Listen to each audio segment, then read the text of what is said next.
Good afternoon, everybody. My name is Michelle Jolin, and I'm the CEO and co-founder of Results for America. Thanks for joining us today to discuss the opportunities for cities and towns to leverage the tax benefits of the elective pay provisions of the Inflation Reduction Act, or IRA, to advance the clean energy projects. This is a different mechanism than those we've talked about in prior LIH sessions. Rather than competitive grants, these are tax benefits. So it's a really important session to help cities take advantage of this opportunity. So I'm going to pass it over to Antha Williams, who leads the environmental program at Bloomberg Philanthropies, who's going to introduce our first speaker. Antha? Thank you so much, Michelle, for that great introduction for today's session. My name's Antha Williams, and I lead the environmental programs at Bloomberg Philanthropies, which includes our work to protect oceans, transition to clean power away from fossil fuels, and of course, empower mayors to take action. And through our work with organizations like Climate Mayors, C40, and the Urban Sustainability Directors Network, we love working with you to share best practices, implement solutions, and spend federal dollars to reduce climate pollution. Here at Bloomberg, we know that national governments can't act alone in addressing the multifaceted and very urgent problem of climate change. And we know that it's really critical for cities and national governments to work together. Direct pay, which we're talking about today, is one of the most exciting new ways that the federal government is empowering local governments and individuals to reduce emissions and pay for clean energy solutions. I think this week, the urgency of the climate issues needs no special introduction, but the heat waves, the floods, and the deaths from these severe weather events made worse by climate make the problem as urgent as it's ever been. And so with that said, I want to turn it over to someone who deserves a lot of the credit for direct pay and the nation's climate ambition overall. He's been a really strong advocate for US cities, states, and businesses on climate, and a really close partner to us at Bloomberg Philanthropies, John Podesta. Thanks to John and the Biden administration, we're now implementing the first ever major climate bill, the Inflation Reduction Act. And this has the potential to move us from the 22% reduction in emissions that we've already achieved to a 50% reduction in just the next 7 years. Thanks so much for your leadership today, John, and for taking the time to be with us. With that, over to you, John Podesta. Well, thank you, Antha, and thanks, Michelle, and thanks to Bloomberg Philanthropies. I've done this group a few times before. It's always one of my favorites to do because you're the leaders who make this happen. The mayors, the city staff, the leadership you have shown. Really, a lot of what the Inflation Reduction Act became was really modeled by efforts that you pioneered in cities. And as Antha noted, it puts us on track. The act alone will cut our emissions by 40% over the next 7 years, but together in partnership with you all and using the tools that we have in the federal government, we're confident that we can hit that 50 to 52% cut in emissions on 2005 baseline by 2030. We've been hard at work trying to implement the bill, and I think you've been experiencing the programs that have come out, particularly on the grant side, from urban forestry to pollution reduction grants to the lending programs. Vice President just announced the open competition for the greenhouse gas reduction funds just last Friday. But I think the lion's share of the work that is being done to reduce emissions in the IRA is coming on the tax side. I'm glad to be joined by my colleague, Laurel Blatchford from the Department of Treasury, who'll get into this in a little bit more depth. But generally, the tax support for clean energy, for clean manufacturing, for clean buildings, for clean agriculture and forestry have been available to the private sector and have pretty much left out public entities. That changed in this bill through the vehicle that Antha mentioned, which is called we call it direct pay. The Treasury Department calls it elective pay. It's the same thing. But in essence, it gives the ability of cities, states, territories, tribes, and importantly, nonprofits to be able to take advantage of a number of the important tax credits on clean power, clean transportation, et cetera. It comes in the form of being able to develop those projects and then get in essence, a check in lieu of that tax ban back from the federal government in the form of a check from the Treasury Department. So whether your school district, a water district, the city itself, the economic development agency, a public university, a large nonprofit hospital, community-based group that wants to do community solar, if you want to electrify your vehicle fleet or retrofit your buildings, this is a feature of the law that I think offers enormous opportunity, both for you directly to take advantage of. And one of the things I would ask you to do is to work with us to inform the other nonprofit entities, particularly in your city and the sub-city entities, to be able to plan a sustainable pathway and take advantage of this really, really critical feature of the law. And we have issued, as I said, that preliminary guidance. So the outlines and the availability of being able to plan projects and take advantage of direct pay is already available. But I'm going to let Laurel dive a little bit more into the details and then come back for questions. But I think this is, if we can partner together and you can partner with the other nonprofits in your city, we can make a lot happen in this regard. John, thanks so much. Now it's my pleasure to introduce Laurel Blatchford, who is the U.S. Department of Treasury's Chief Implementation Officer for IRA.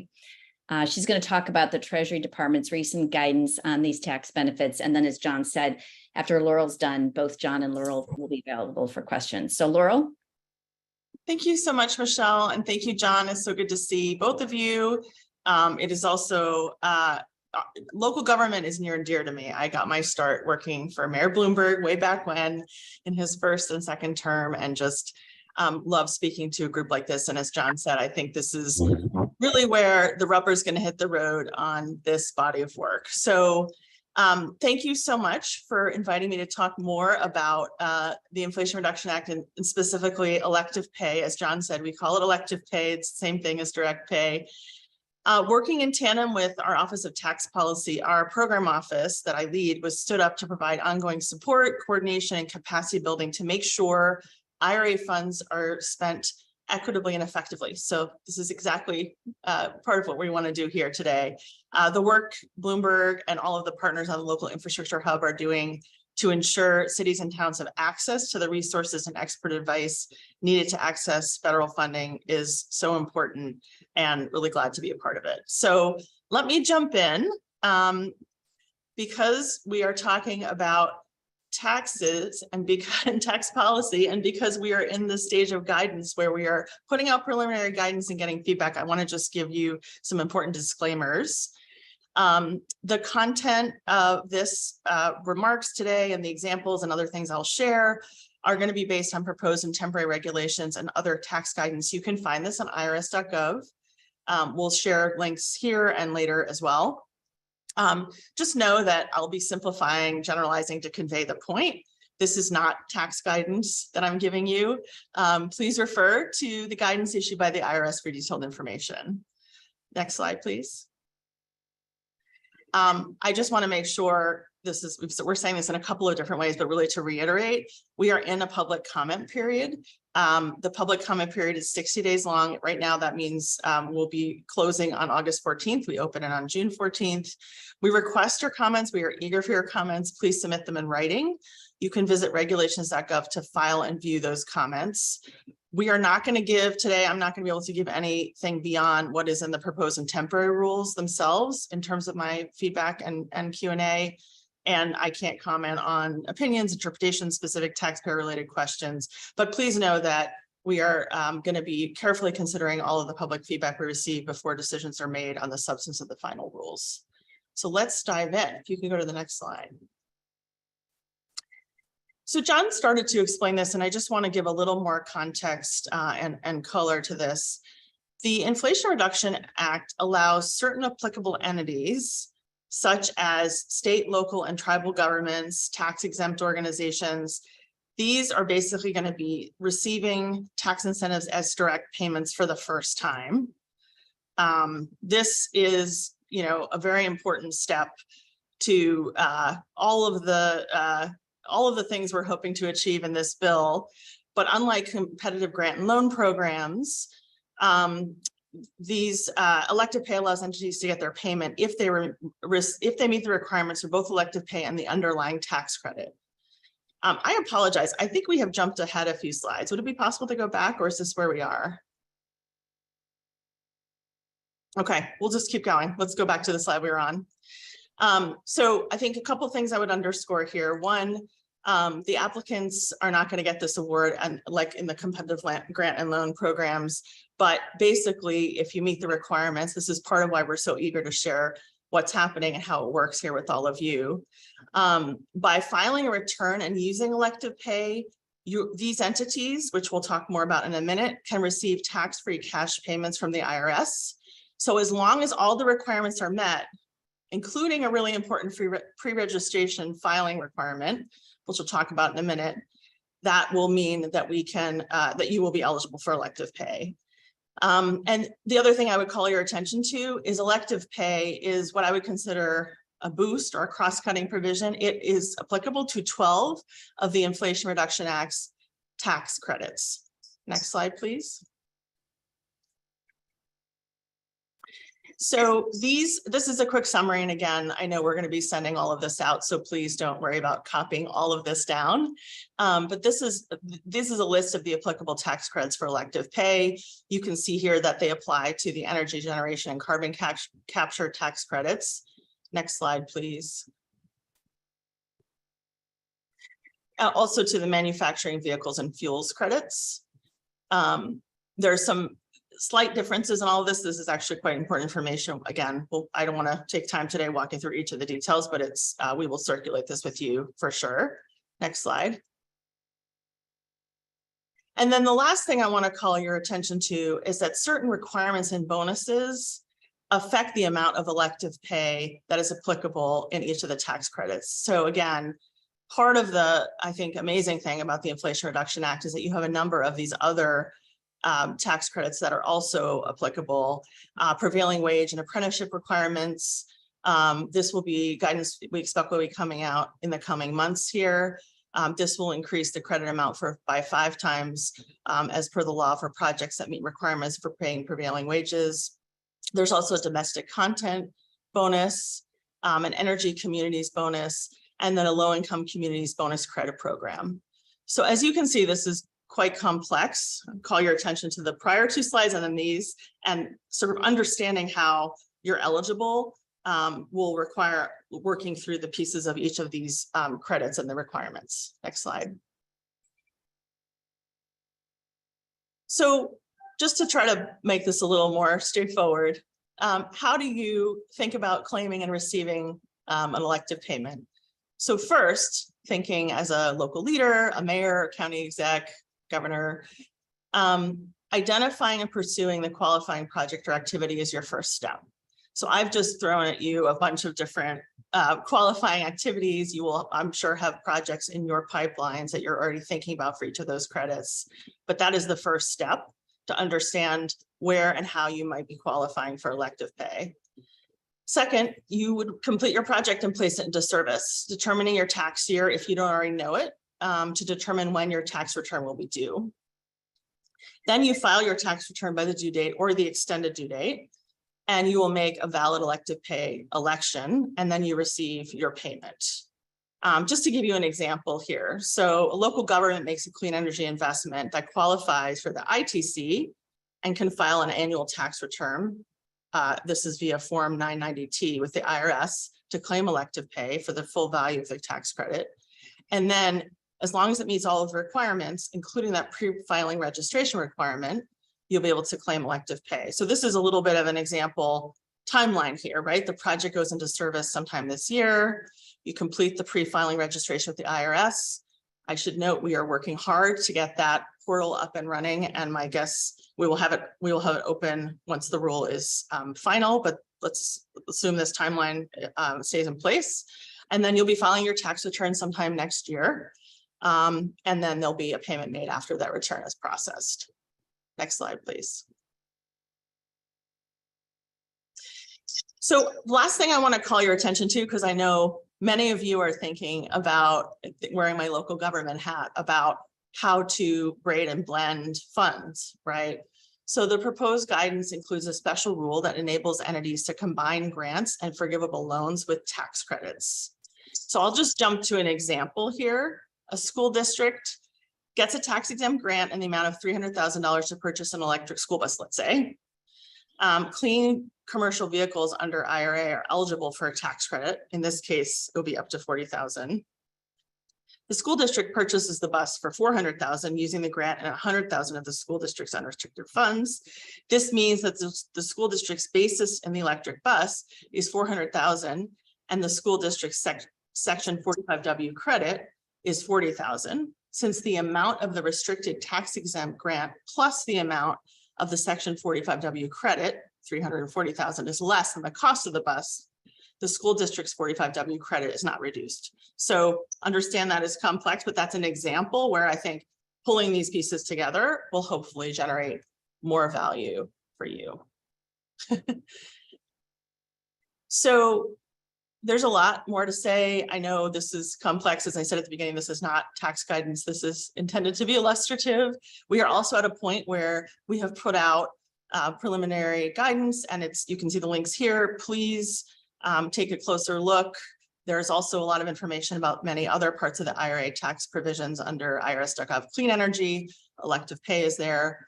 Cleanenergy.gov has a link to direct pay. We are doing webinars and education opportunities all summer. So please feel free to tune in to more conversations. And just as a reminder, the public comment period is until August 14th. And please, if you have comments, submit them in writing. And even more importantly, hopefully think hard about how to use this, and we hope to see you again soon. Thank you. Laurel, thank you so much. You've got some very impressed colleagues from local government in the chat. As you can see, we've got lots and lots of questions, which we also love to see. So we're going to open the chat or open the Zoom now for questions. And the first question is from Mayor Roach of White Plains. Do you want to come off mute and ask your question, Mayor? Sure. Thank you. And this question is for John. And I know my staff was really happy when I brought this particular item to them, because they don't have to apply for a grant. I just said, it's like I put solar panels on my roof. I just fill out the form, I submit it, and then I get paid. And that's what we're looking at. But are there other strategies that the administration is considering to build local capacity to make it easier for cities to take advantage of these opportunities? Because I know some of my colleagues, it gets a little overwhelming. And so I commented the other day that it's like we went from famine to feast, but we don't know how to get to the table. Yes, Mayor, thanks for the question. And I just want to underscore one thing that was implicit in Laurel's presentation. By stacking these credits, for example, in the context that you said, we have a clean and healthy schools campaign in the city. You want to put rooftop solar on all the schools in the city. You can get as much as 50 or 60%, depending on if you're in a low income neighborhood, if you're paying prevailing wage, if you're using domestic content. For cities under this program, domestic content's a little bit tricky, but we'll get some more information out to you. In general, that's a requirement that kicks in over a couple of years. But that means that 60% of the total cost of the project, you get a check back from the federal government. It means you also have to finance it up front. And so we're working on two things in direct answer to your question. One is to provide more technical assistance and capacity, working with the philanthropic community to ensure that people kind of understand what is relatively new and a relatively complicated program. Bloomberg Philanthropies and Mike have been at the forefront of this, trying to provide staff and local capacity to make sure they're taking advantage of these things. And we're working with a number of other philanthropies to do the same thing.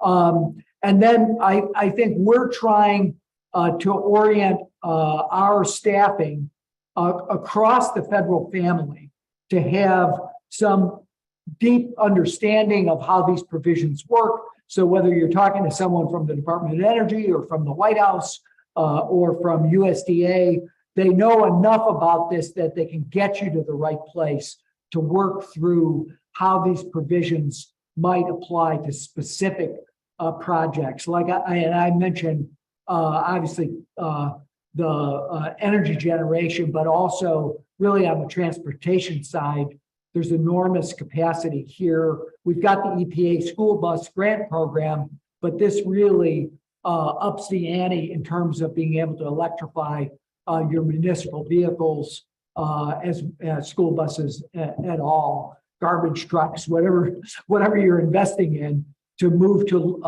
low emission vehicles. This has a really substantial advantage. We just ordered a garbage truck, so thank you. Look at that on the webinar. So next question from Carly Foster. Do you want to come off mute? Sure. Hi, and this question is around 48C, which has the concept paper due at the end of the month. I had understood that we would potentially receive an allocation by March of 2024, and then it would have to be certified within 2 years, which to me meant all the permits are received and you're able to get certification within 2 years. And then within 2 years after that, everything has to be constructed and in service.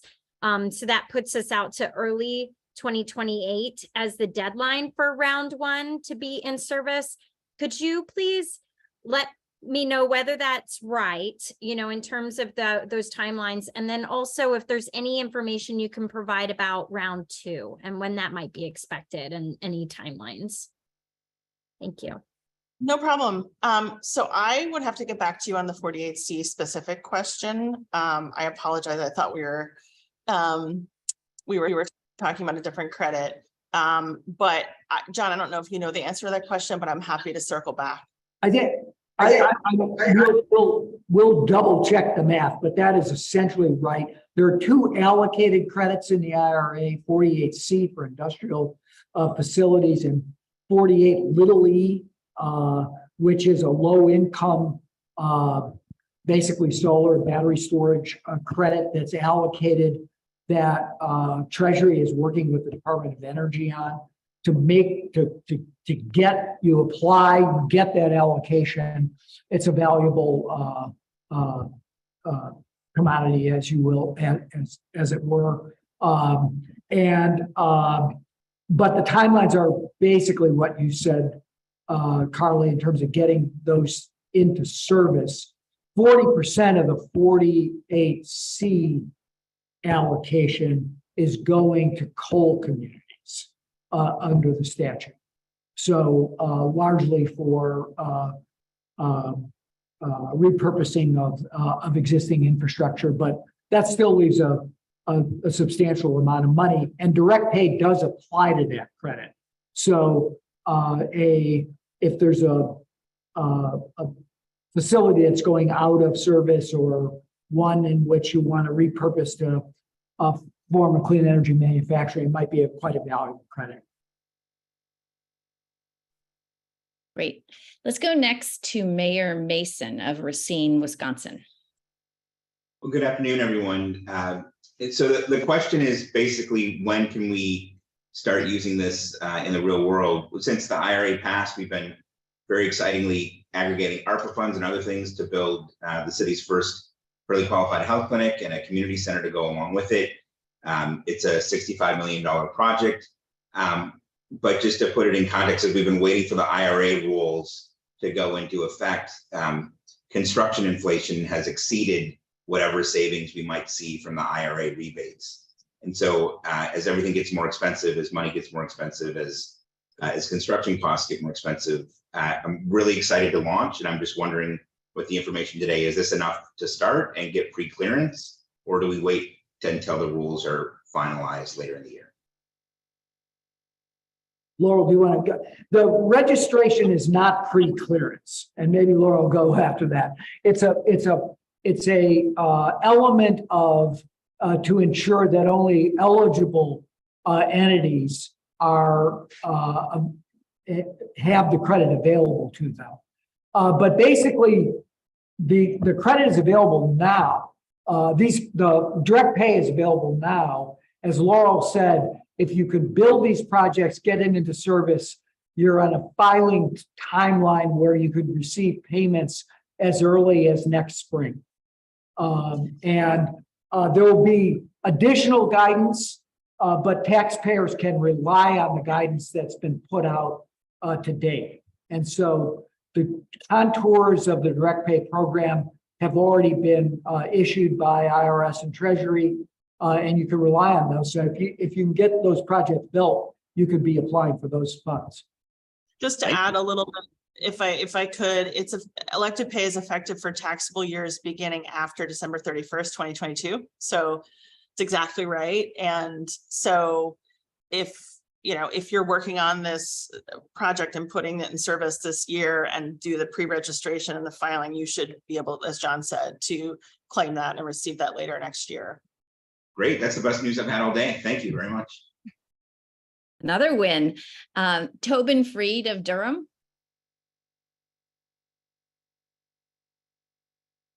Hi, thank you so much for this information and for all the work you're doing to try to make this work for local governments and other nonprofits. Really appreciate it. I had heard on a recent different webinar that partnerships were not allowed, and that even if all the partners are eligible entities, it somehow negates the ability to take advantage of these direct pay. And my question about that is, well, is that true? Is a pretty reputable source. Does that mean if two eligible partners, like the city of Durham and Durham County, got together to buy an electric bus, we couldn't take the credit because we put our money together?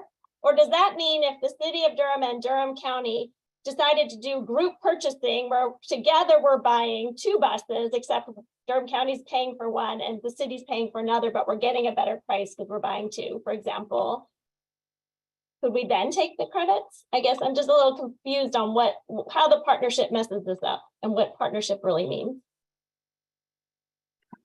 Well, I think if you have two eligible entities, I don't think there's an issue. We're taking comment on what happens when you have a private sector entity that's doing a partnership with a nonprofit. And there'll be further guidance issued by Treasury on that in that context. But if you can imagine that in tax equity, this happens, that a nonprofit entity and a for-profit entity partner to build a community solar project. How do you allocate? Can the nonprofit entity take direct pay while the other party is claiming the credit on the taxable side? And so that's still a question that we need to have further guidance on. But I think I will go back and check, but I think in the case you described where you have two eligible entities for direct pay, I don't think there should be an impediment to partnering in that sense. Thank you. That's my understanding. Oh, did I get that right? Yep. I was just putting that in the I am a lawyer, but I try to pretend that I don't know anything about the law. So we have time for We'll get that around. We'll clarify that for you, Tom. We have time for one more question, and then we're going to collect all the questions that have been coming in on the chat and get them to the administration and get the answers, as many answers as we can out to you. But also the questions are super helpful for the administration to understand what's on the minds of local governments. And so keep them coming if you have any additional ones, because we will make sure that our administration team knows what they are, and we'll get as many answers as we can. So last question from our partner, or question in Rebecca Owen in Lebanon. Yes, I guess the timing is a little challenging with tax credits, because if we want to stack them with other funding and put them into our budget to reduce the total request of a grant, for example, there's some uncertainty in that you'll actually get them, because from what I've learned, it's not that simple of a process to have a compliant project. So for some cases at least, but what I'm getting at is we were just in touch with our state Department of Environmental Services, and they didn't want us to factor in tax credits with a EPA clean diesel grant. And it seemed like a lost opportunity, but the risk is that we would come in under budget, so to speak, if we anticipated tax credit and didn't get it. I don't know what their concern is, but we're being discouraged from integrating the tax credit. So I'd like to see more examples like that school bus one out there, and more encouragement with state agencies to integrate them. That's a good catch. We'll try to both provide more clarity on example and work with states also who are Thank you. going to be your partners. Thank you. Anything else, John, Laurel? Thank you. Yeah, look forward to partnering. Really, really helpful. Look forward to partnering. Yeah. Thank you both. We'll be getting you the rest of the questions. Now I'm going to be turning to Alex Dane, who's the Senior Manager for Clean Energy Innovation and Partnerships to the U.S. Energy Program at the World Resources Institute. Alex is going to facilitate our conversation with our mayors, who are going to share how they're using these direct pay tax provisions to finance climate solutions in their cities. Alex? Awesome. Thank you so much, Michelle. And just great to see the entire spectrum of folks, including mayors, chief resilience officers, directors of economic development, chief sustainability officers, innovation officers, planners, engineers, and energy managers. This is a new rung on the ladder to achieve local equitable decarbonization. So really excited to explore this. And thank you in advance to Mayor Lily May and Mayor Aaron Mendenhall from Fremont, California, and from Salt Lake City, respectively. And I had a chance to read your bios, dive into your sustainability plans over the past few days, and I'm just absolutely impressed by the entire experience that you've had to get where you are and the leadership that you've demonstrated to this point. And that, you know, this is a new tool to help achieve your goals and your city's goals. And I wanted to start off the conversation with just, you know, what is the experience of the city as far as your climate action plan, your energy plan? And if you could just give an update for us and maybe share some of the sort of recent successes or milestones that you've hit along the way, then we'll jump a little bit deeper into what IRA means to you. So maybe I'll start with Mayor Mendenhall. You're first on my screen. Hi, thanks for having me here today. And air quality is my favorite subject as a policy nerd here. So I'm really excited to talk to you about this. But in case you didn't know this, Salt Lake City, while it's gorgeous and we're about 30 minutes from sitting on a ski lift, we sit in a bowl-shaped valley. And sometimes this bowl-shaped valley helps us trap both particle pollution and ozone. And at times we experience the worst pollution in the nation. So it makes our work to battle climate change very personal for Salt Lakers. And so Salt Lake City's been implementing strategies based on our climate positive 2040 plan. And there's 4 big areas that I'll tell you about today. First is supporting and pursuing renewable energy. Second would be electric vehicles. Third, public transportation and active transportation expansion. And then fourth is prioritizing our energy efficiency. So one of our biggest initiatives around renewable energy, we call it the Community Renewable Energy Program. You should check it out because it's the first of its kind in the nation. And it creates a default net 100% renewable electricity program for all Salt Lake City ratepayers.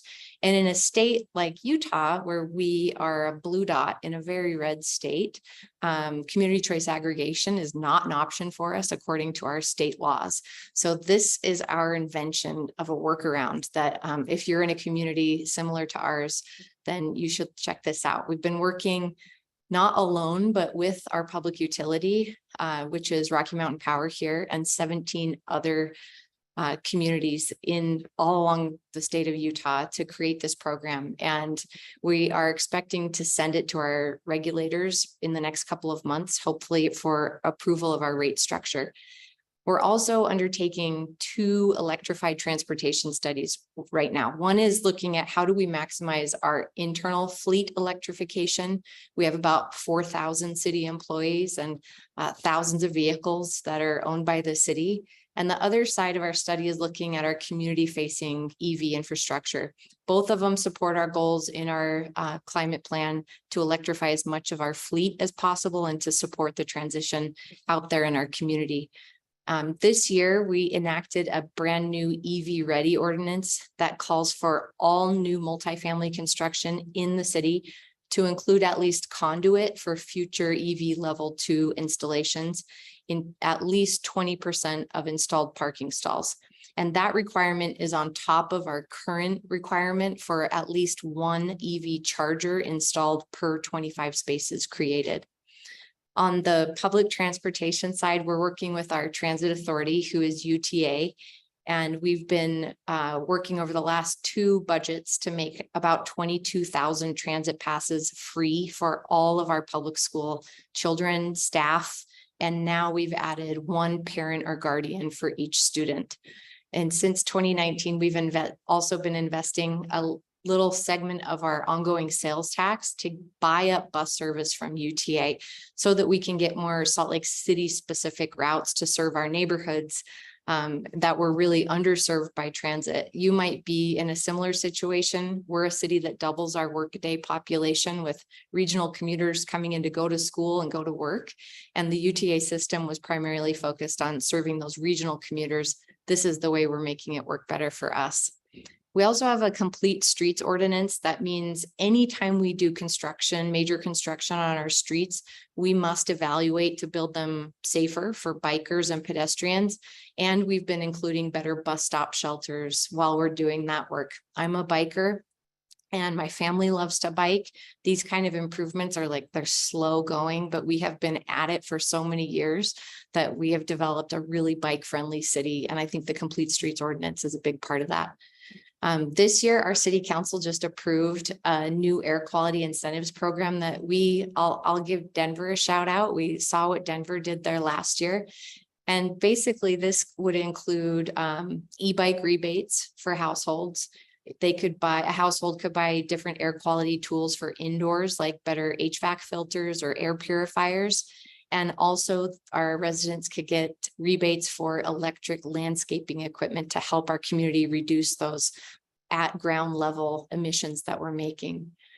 Internally, we updated our comprehensive sustainability policy so that all new construction or renovation of any municipal building over a certain size has to be designed to be all electric and combustion free.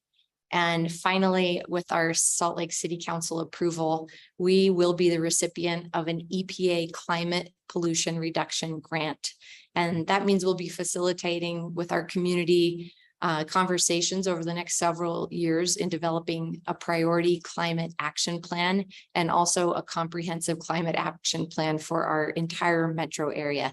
So it's a little sampling of what we're doing, but sustainability is baked into sort of the hub of city government here in our city. And it's pretty exciting, the big things that are happening. But this funding and financing is beyond anything I could have dreamed when I was an air quality activist 10 years ago. Really excited to be here. Thank you for having us. This is, fantastic work, Mayor Mendenhall. That's great. And let's pull on that thread. And Mayor May, I promise we will give you equal amount of time. But let's pull on that thread since you painted the picture of what's happening in Salt Lake. As far as IRA funding goes, and eligible tax credits, are there like projects that you are already seeing that you could line up that dovetail into your city goals and strategies? I know we mentioned the EV ordinance, and maybe there's some fodder for thought there, but combining the conversation we just had and where your city's headed, maybe pull on one and illuminate where you see there to be an opportunity with IRA.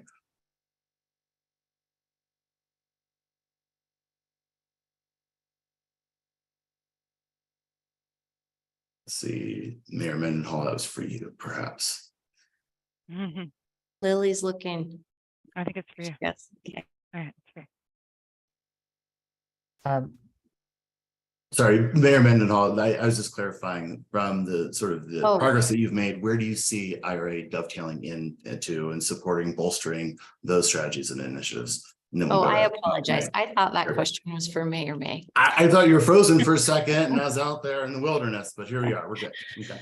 Oh, we're excited about the program. I think we'll be looking at any and all projects, in particular installing solar PV on the rooftop of some of our major recreation centers where we've got a lot of square footage on those roofs. Also installing those EV stations I talked about, and really with a priority for geographically equitable distribution of that EV access, and in purchasing all electric vehicles, particularly those heavy duty options that are just coming out to market that we are running in the city 6 to 7 days a week. It would make a pretty huge impact on our PM and ozone production. So those are a few of our ideas. That's great. That's great. Sorry for the confusion there. Now we will move to Mayor May. Walk us through a similar journey and paint the picture of, sort of around climate action plan and sort of recent milestone successes you've had. And then the, next step question is, how do you see IRA dovetailing and supporting those efforts? Sure. So good morning or good afternoon, depending on where you are in the time zones. I wanted to say welcome to the city of Fremont. And I'm delighted to be able to share a little bit about our city's efforts on climate action plan. It was first adopted in 2012, and our goal was originally to have a 25% reduction in greenhouse gas emissions from the 2005 levels by 2020, and we were able to achieve that by 2018. So we achieved it ahead of schedule, but we've been active in joining other cities, and I have the pleasure that Fremont does have the opportunity to be part of a CCA. So we joined in the formation of East Bay Community Energy, and it's a community-based electricity provider that provides greener electricity mix, and we've also gone with 100% renewable, and collaborating with other jurisdictions on regional renewable energy projects to install solar carports at city facilities. I jokingly tell people sometimes that in our city of Fremont, we have some of the most EVs per zip code and some of the greatest infrastructure. And I think that's important because not only are the cars supercharged, so are the people. And so undertaking, one of the things that when I first came in also is $9 million energy efficiency upgrade for our city facilities, including replacing all of our 16,000 streetlights with LEDs. The city got brighter, not just the people, but literally that helps us in terms of some of the efforts that we've had in terms of multi-mobility and also just for safety and equity and making sure that we have that access for all of our community members. And we financed the project using utility savings to pay off bonds.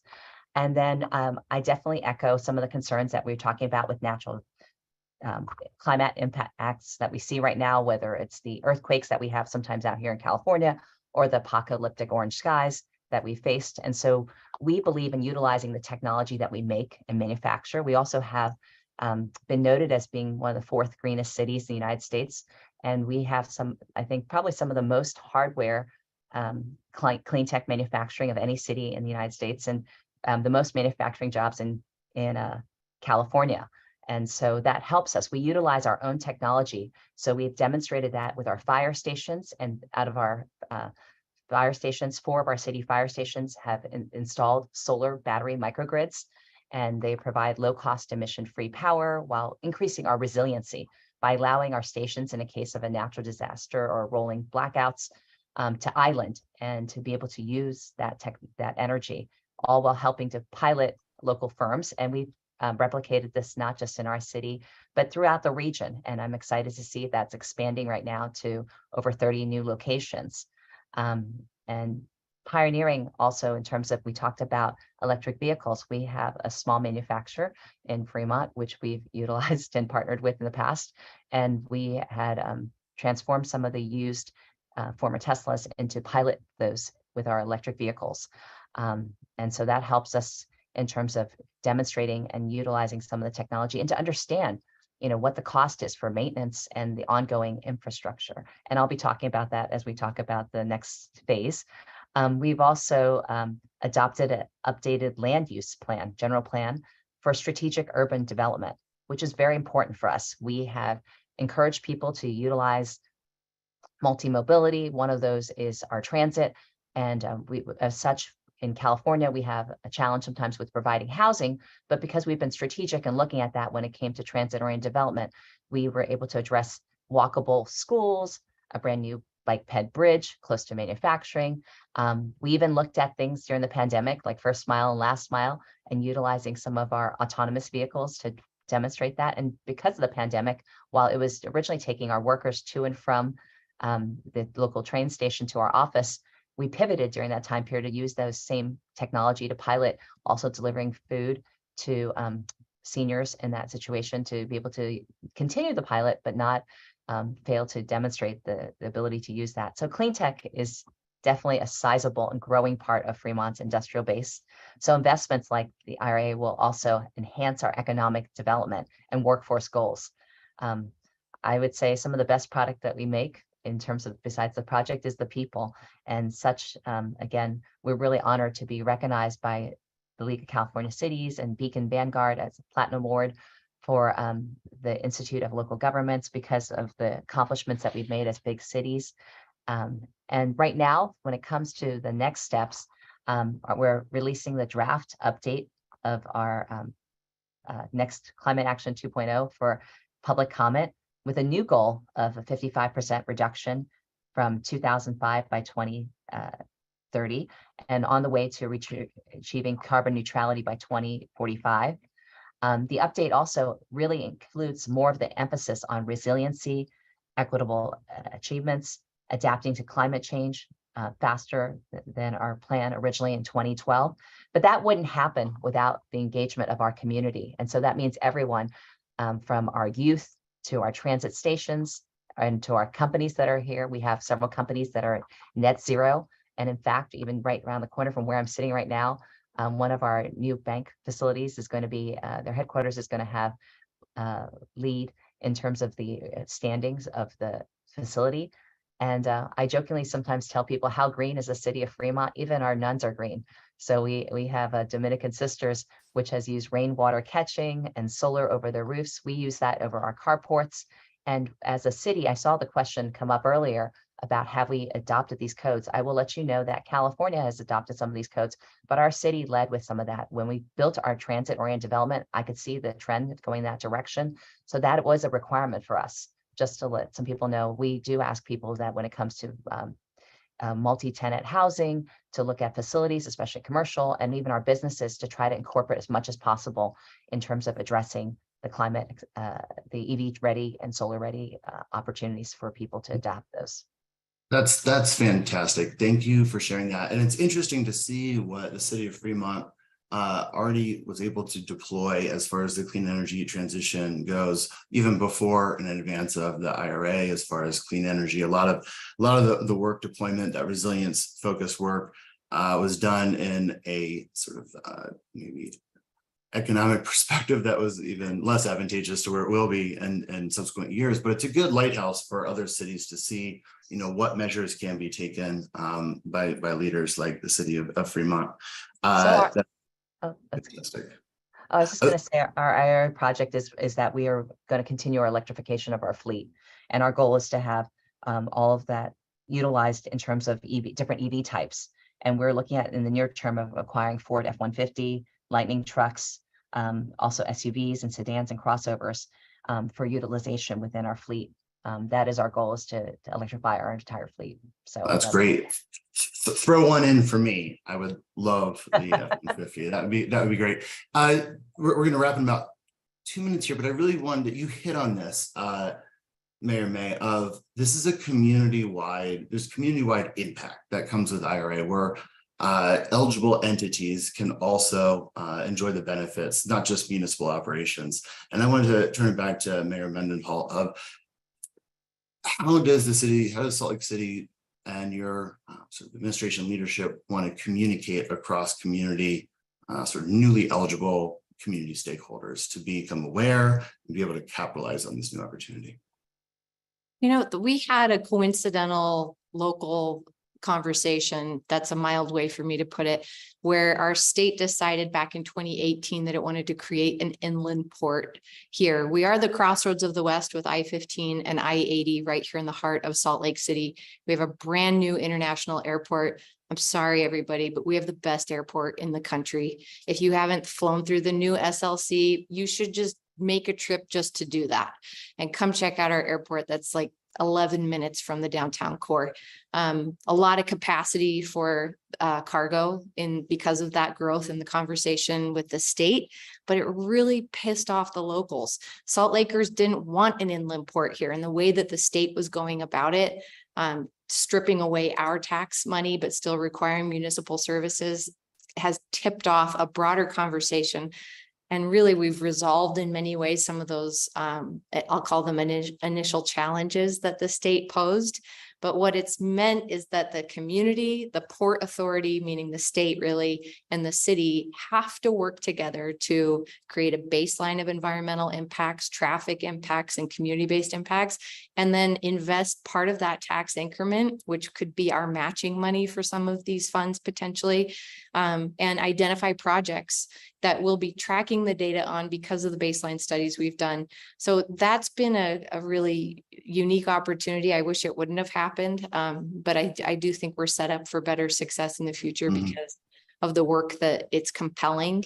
But Salt Lake City has been, as I said, leading out on sustainability, at least for the state in terms of a municipal approach for over a decade.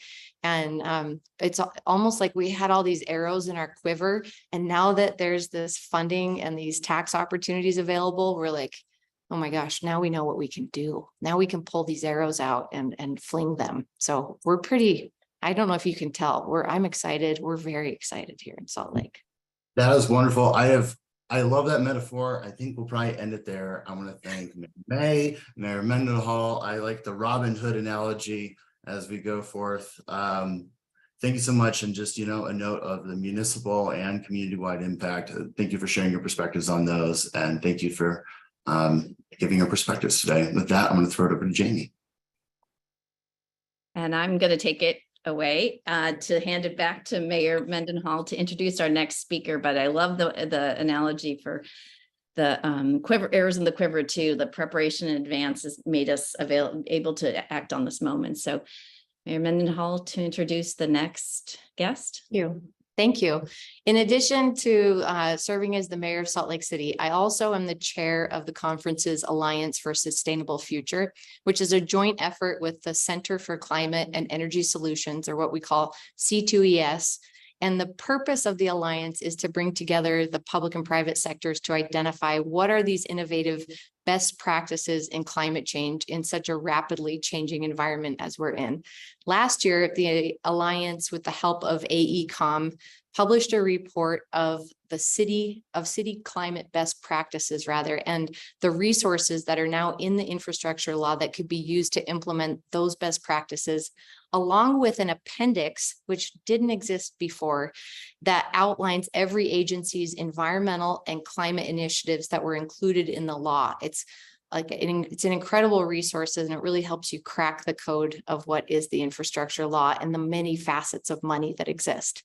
So building off of this work, today we're excited to announce that the Alliance, in a collaboration again with AECOM, is announcing the release of a new report titled Cities Advancing Climate Action, Unlocking the Potential of the Inflation Reduction Act.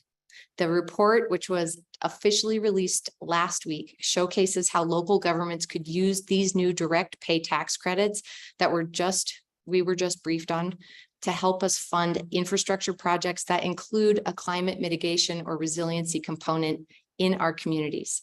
So highlighting the importance of this historic new financial tool, the report outlines which of the new tax credits will be most useful to cities, as well as the opportunities available to increase the value of those credits there locally where you're at. Additionally, this publication features 3 case studies based on real-world municipal projects, showcasing how these new tax credits can help cities save millions when investing in clean energy projects like electric vehicle fleets, charging stations, and microgrids. So to give us an overview of this new report, we are joined by Bill Abel. Thanks for being here, Bill. He's the Vice President of Energy at AECOM, and he previously served as the Budget Director and Environmental Commissioner for the City of Chicago. I want to thank Bill and the entire team for AECOM's support for this new report and for the Alliance. Bill, I'll turn it over to you. Thank you, Mayor. Really appreciate the opportunity to talk with everybody. Let's go to the first slide, please. As the mayor pointed out, AECOM's had the honor to work with the U.S. Conference of Mayors and Center for Climate and Energy Solutions over the last several years to document case studies of mayors working with businesses and their communities and other stakeholders to build a more resilient and sustainable future. The last 2 reports, including the one that's released today or was released last week, specifically focuses on the role of the federal government with unprecedented funding for infrastructure and now for the climate emergency with the Inflation Reduction Act. The report that was released last week is very specific around direct pay as an opportunity that's a real game changer because it hasn't been available before for local governments and not-for-profit entities. I think one of the other exciting things about direct pay, as was pointed out earlier, is the ability to match or add other sources of money like grants from utilities at the federal or state level together to make those tax credits go further. Let's go to the next slide.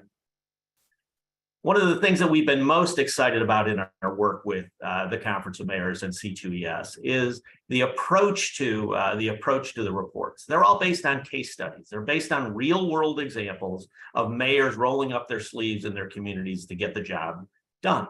We think that that's the best way that communities can learn from each other and accelerate adoption. So what does the report cover? A lot of the things that were talked about earlier, just what a real change that direct pay provisions are. What are the direct pay provisions that seem to be most promising based on some municipal examples? And then we go into a financial analysis of what the tax credits would mean for those projects. Each project is based on a real world example of issues that cities are trying to grapple with. So let's go to the next one, please. There are 3 case studies, and again, they're based on some of the tax credits that seem to be most applicable to cities based on the type of work that they're doing to advance climate action and improve resilience. 2 of them focus on the use of renewable energy and microgrids to enhance critical infrastructure and to support economic development activities. The 3rd project example is specifically focused on an issue that mayors are interested in around the country and that Mayor Mendenhall raised, and that's around electrification of their fleets and communities. In the first case study, we looked at a city, an innovative city that developed a district energy system, one of the most successful district energy systems in the United States, focused on using sewer heat recovery to provide heating and cooling to our economic development center. That plan initially included a microgrid, a solar and battery storage microgrid that had to be cut out of the plan because at the time, it just didn't meet the economic requirements. What we do in the case study is apply the specific benefits of the direct pay provisions and note a really dramatic reduction in the overall cost of the project, both the initial capital cost as well as the long-term interest rates that have to be paid because of the smaller capital financing. The second one, which we're going to talk about in a little bit more detail, is a really exciting project focused on critical infrastructure, particularly around sewer treatment plants. Those plants are huge energy users, but they have the potential to be huge net zero energy producers. We'll talk in a minute about a plan for a microgrid powered by solar, storage, and biogas recovery, and the real difference that the Inflation Reduction Act makes for it. The final is a look at one community's plans to accelerate fleet decarbonization with over 100 vehicles, as well as the appropriate charging infrastructure. What did we find from that? A significant reduction of to get to a point where the project pays back, and significant benefits in it from 6 years down to 4. So it really makes a difference, not just for the vehicle conversion, but for the infrastructure in place. Let's go to the next slide and we'll talk about case study number 2. You know, this is a really interesting project example. Cities around the country have to deal with critical facilities and don't really have the option of closing those facilities down. They have to work 24/7, 365 days a year. In this instance, the city wanted to make a commitment to climate reduction, improve overall community resilience, and at the same time upgrade their infrastructure. They began planning a microgrid.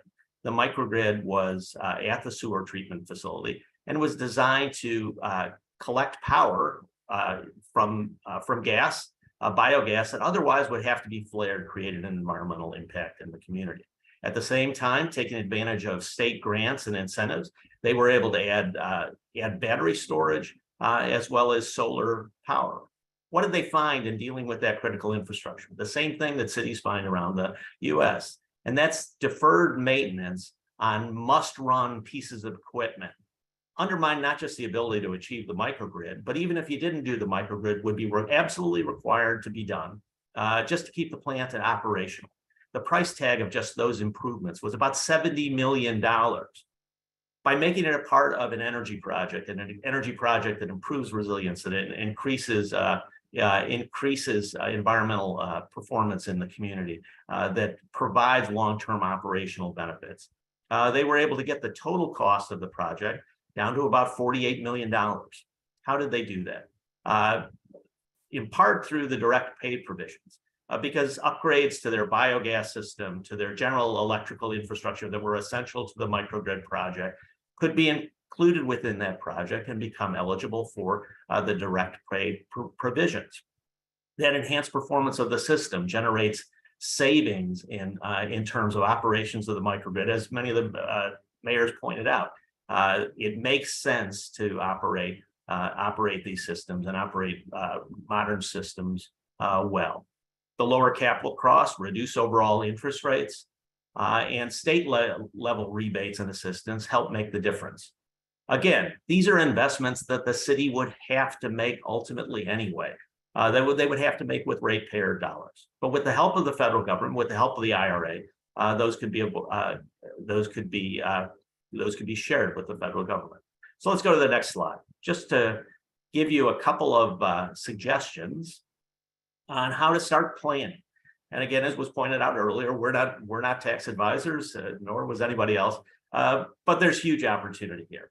The first opportunity when you're planning, and this is something that cities are really great at, and that is focusing on project locations. As was pointed out, there are real incentives for doing things like locating facilities in communities that have been burdened by environmental contamination in lower income areas. There are huge benefits for things like apprenticeship programs that help build jobs and opportunity in the community. But that has to be done. That takes time to do. You need to work with your procurement people. You need to work with your planning agencies to choose wisely and structure projects that have the best opportunity and the best chance of being funded. I think the other thing to really think about, and it was mentioned earlier, is to understand the relationship of different sources of funding and support for your projects, how they can be combined together and how they have to be kept separate. Grants could be layered on top to make the credits go further. On the other hand, if you're taking advantage of tax-exempt financing, there may be some reductions in your credits.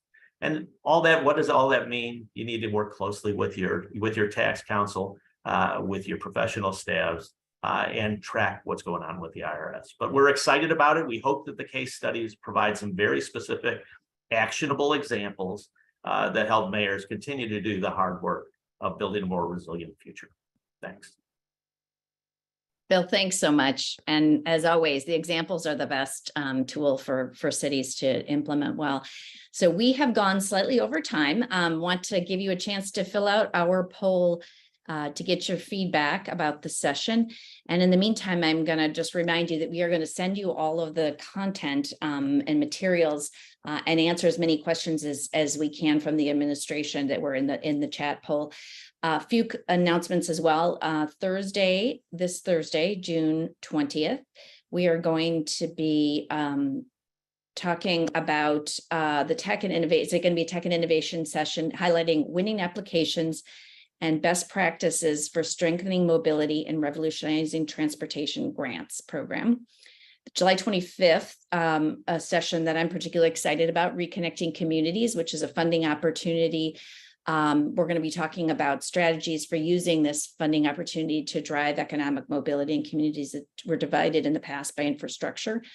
And then on Tuesday, August 8th, please join us to discuss the best strategies for working with your state's leadership to enhance your city's water quality infrastructure.